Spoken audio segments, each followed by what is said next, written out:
I was recently connected with a young racer named Thomas Annunziata. The name may sound familiar. He's made 3 ARCA starts this year, finished top 5 in 2 of them, and this weekend at Chicago, he will attempt to qualify for the Xfinity Series race up against a stacked field full of Cup Series regulars and champions. He seems like a talented young racer. I love his aggressive mentality. Thought it would be fun here on the show to get to know Thomas Annunziata a little bit better. Hope you enjoy.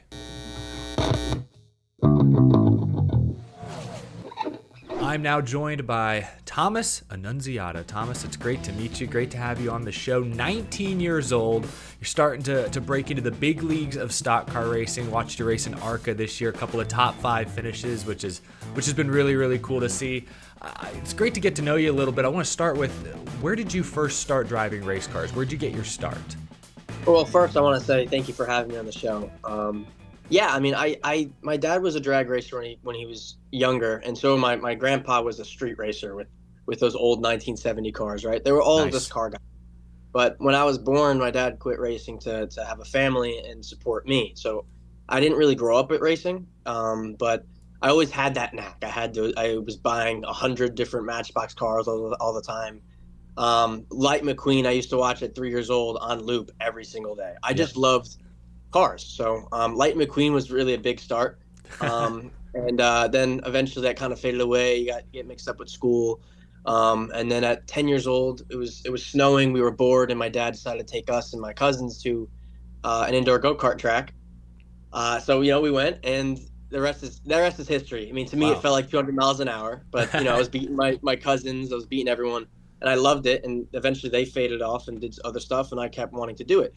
So we found my dad did some research because it's something I wanted to do, and we found a local go-kart track near me in New Jersey.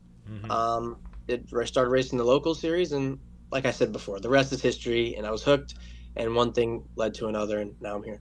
I love it. I'm starting to feel old. Now I'm 26, but I'm starting to feel old because I grew up watching cars, but I wasn't at an age where watching Lightning McQueen would have motivated me to then go drive a car myself. So that's hilarious. I love to hear that. Thomas, I know you've been racing in the Trans Am series recently. What's that experience been like? Well, it definitely gets you set up for this kind of stuff. The cars are 600 pounds lighter than a NASCAR, but they have, I believe, 100 to 200 more horsepower less, or not more horsepower, but less horsepower. Yeah. So they're just bullets, right? So they handle close to what a NASCAR would, but it's less heavy, so you're able to carry more speed into the corners, and it's more aero dependent. But other than that, there's no ABS, a little bit of power steering, but it's hot in the cars. There's no traction control. It's the same kind of stuff. So it really teaches you the discipline of driving a stock car. I also grew up racing with Connor Zillage and Brent Cruz. I started racing 7 years after they started racing, so I was always a little bit behind the 8 ball, but we didn't know what the path was, so we kind of followed them through. So they entered the Trans Am series 2 years before I did. So last year I did my first part-time season, rookie season, and they started going to ARCA and other things, and I followed them through. But yeah, the Trans Am series has been a huge benefit to where I am right now. And you won at COTA last year, right? Wasn't that towards the end of the season? Yeah, I won at COTA last year at the end of the season. I crossed the line twice last year first. I was the only rookie to win a race and have pole position last year, but I got penalized at the Detroit Grand Prix. So, but just a lot of learning curves and just had to get rid of the aggressiveness that I had in me back then. So just being a smarter driver helped. Well, it sounds like you've got a ton of road course experience. I know this year you've run a couple of super speedways in an ARCA car and finished well. You were second at Daytona at the beginning of the season.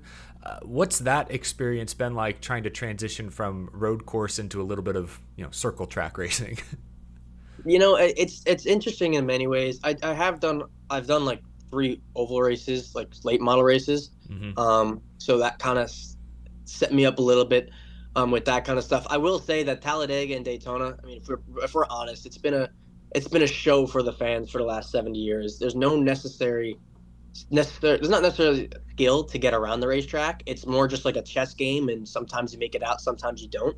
So I'm not sure if that really helped my oval experience. I believe I might be doing Pocono with JD Motorsports next weekend, which is going to be my first real, test.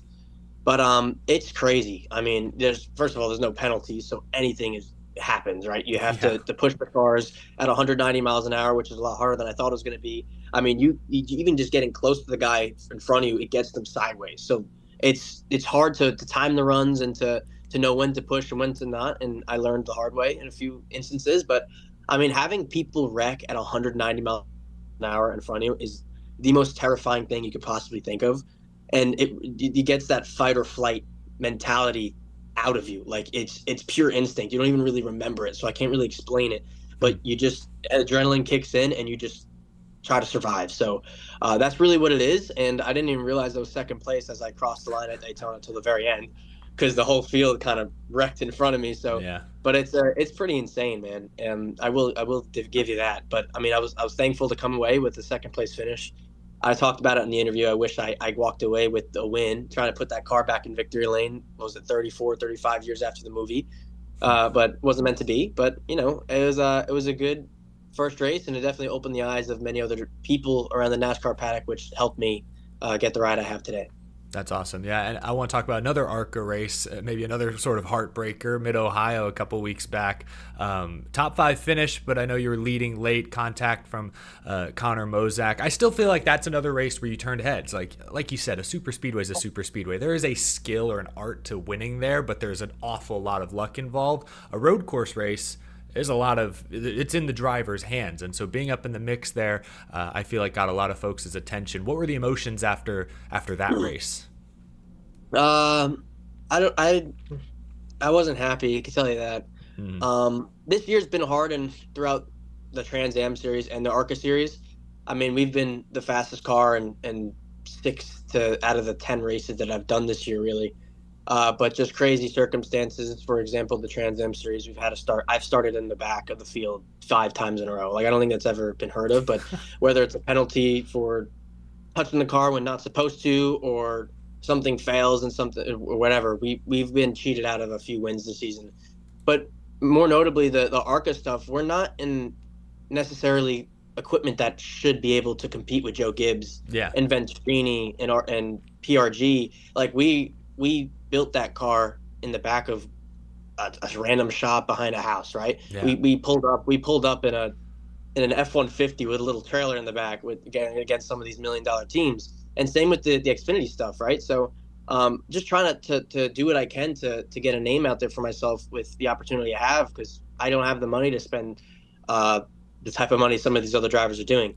So yeah, we I don't think I was really supposed to be leading that race or really contending. And I'm not used to, there's no penalties in NASCAR, like I said. So it's the first road course race I've ever done without penalties. And in the beginning of the race, I was getting beat up all over the place because people are just trying to move me out of the way. So you eventually realize it's move or be moved. So the last restart, I got my elbows out and I was able to get myself in a position to potentially win. And I guess the driver behind me wasn't taking it, I guess. I don't know. I wasn't a fan of that. I didn't wreck him, but he wrecked me. So I was not happy about that. But I still finished fourth, which I didn't know after the line. So it was weird. And three of the two starts and three of the starts I've competed in, I've got two top fives and almost won two of them. So That's not bad. it's cool. Yeah, it's not bad. And I'm doing the fun paint schemes, which are really Yeah. popular with the fans that are working out. And I'm not sure, it could be bad notoriety. I could get in trouble for copyright, maybe. I don't really care. I don't care if it's bad notoriety. I don't care if it's good notoriety. I just need people to know my name and put something to my a name to my face or whatever you want to call it. Just trying to get my name out there. So Yeah. as an 18-year-old, 19-year-old kid, I'm doing everything I can with the resources I have to get myself where I need to be. Yeah, no, but that you touched on it earlier is that 44 car. I wouldn't expect that car to contend for a win outside of maybe a super speedway, and to see you up front at Mid Ohio contending with those Venturinis and Gibbs, the elite teams of the world, was impressive. You're doing a good job, and it's interesting to hear you also talk about the racing etiquette. I guess what you've grown up doing compared to you get over to NASCAR, fendered stock cars on road courses. It gets insane. It gets intense. You've been thrown into the heat of battle there. Let's talk about Chicago this week, because this is going to be a real, bumpers are going to be used at Chicago. You're racing for JD Motorsports, looking to make your second Xfinity Series start. What are you looking forward to this weekend? Well, I did a little bit of pit stop practice to fix some of that stuff. It's more more fixing myself. I didn't have any problems on the racetrack. If anything, I'm the most nervous about the green flag pit stops and just pit stops in general because I sucked at it. Like I botched them so hard. It's just scary. Like I said, I've watched it on TV but I've never really like paid attention to what the rules are. But I mean, you could cross a certain paint line by a few inches and go a lap down. And with the team I'm with, especially, we can't afford that. Yeah. If we want a good result, we can't do that. So Sonoma was interesting. We were actually pretty damn quick in practice and qualifying. I just kept making a mistake. It's 700 horsepower now, so I kept getting greedy in the last lap. But I think I qualified 26th out of the 40 cars in Sonoma, which is what I was being told really, really good for that car. Yeah. But I was only 4/10 off being in the top 14. And I'd spin the tires and get too greedy and get sideways in the last sector. And I beat myself up a little bit about that because if I just put it together, I'd have a really good effort. And then I think in stage one, I was up to 18th at one point with my car. And I think we had the speed to be in the top 12. And I went to the pit stop and I went all the way back to 36th. I legit lost 18 spots in pit road. So had to drive back up the field. I got dumped again, which is, again, the etiquette, which I have to learn about. But it wasn't on TV because we're fighting for 20th. And then I went back to the field, back in the back, drove up the field again, and then had a good opportunity of being in the top 15. And I got caught in that giant pileup, which there was nowhere to go. So, yeah. And eventually the transmission went. So, honestly, for hearing a lot of stuff around that race, there was a lot of eyes opened, which I was surprised about because I didn't feel like it was a great performance. So going into this weekend, we're looking to redeem myself, just not lose as many spots on pit road. And I really, truly believe that with attrition, I could finish in the top 15. And who knows, maybe there's a top 5 out there. You just never know. Hopefully there's rain. Hopefully there's rain. I love the rain. Yeah. And hopefully a lot of people don't finish so I can get the result I need. But yeah, I'm super excited about it. Hey, yeah, no, I mean, in that car, and I know the folks at JD Motorsports, they're really grinding over there, good people, but that's not a car that's used to running top 20, top 25 these days. So that's really impressive stuff at Sonoma. It's going to be a fun time out there. It's a stacked Xfinity field. There's going to be a lot of eyes on this race. You got the Joey Logano's of the world, the Kyle Larsons, Suarez. I'm losing track. Ty Gibbs. Like, there are a lot of Cup guys in this field. It's going to be stacked. So, yeah, you're going to be racing against some of the best out there. Going to be a real important practice and qualifying session as well for a young guy like yourself getting that experience. My final question for you, Thomas, it's been great to get to know you, but what's the ultimate goal? Where do you see yourself and your career, say, 5 years from now? What's the hope?